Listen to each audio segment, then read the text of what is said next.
Today, we will talk about how to grow a staghorn fern. Let's have a look at the details. Staghorn ferns are large antler-shaped ferns that hang on the sides of trees, and they make stunning displays when mounted on the wall inside your home. Propagating fern spores is time-consuming, but it is possible to do it yourself. With time and attention, you can grow and mount your very own staghorn fern at home. The first step is propagating staghorn fern spores. Scrape spores off the bottom of a fern leaf. Hold a leaf from a staghorn fern over a white piece of paper, bottom side up. Use a butter knife to gently scrape off the little brown dots all over the bottom of the leaf. Once you have a pile about the size of a quarter, you can stop. Be careful to keep the spore pile on the piece of paper. You can also purchase spores in little packets from nurseries if you don't have access to a fern leaf. Tap the paper with your finger to separate out the spore casings.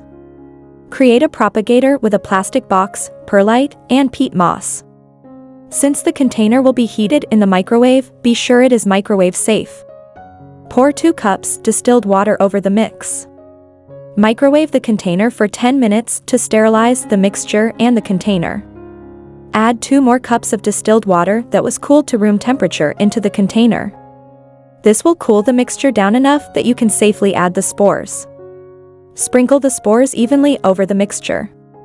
Gently shake the paper and move it around over the container to spread the spores evenly across the mixture. You may need to scrape some of the spores off the paper with the butter knife. Place the container in a cool, dimly lit spot.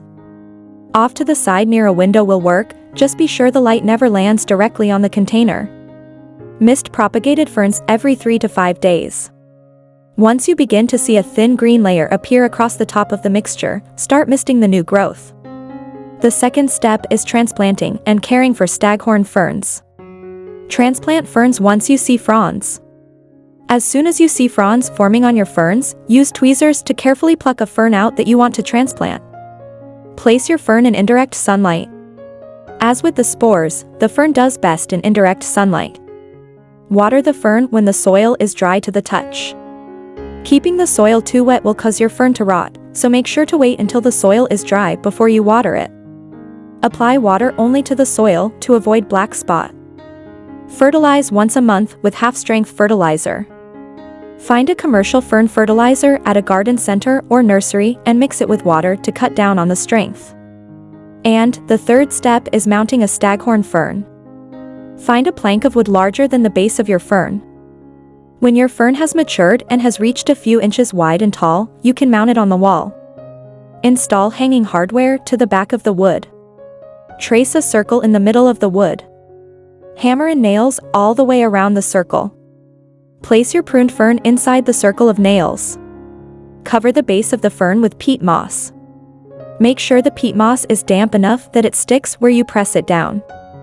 Tie the fern down by crisscrossing twine around the nails. Hang your fern in bright, indirect sunlight. Find a spot in your home to hang the fern where it won't receive any direct sunlight. Indirect natural light and steady, mild temperatures are best. Water the mounted fern once a week in the shower.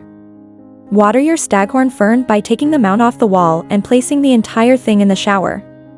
Spray water over it for about 10 minutes and then allow it to drip dry. Brush off excess moisture from both the wood and the fronds with a dry cloth, then rehang the fern. Prune the fern periodically to maintain its weight. Staghorn ferns can grow to well over 100 pounds or 45 kilograms, which makes them impractical for mounting.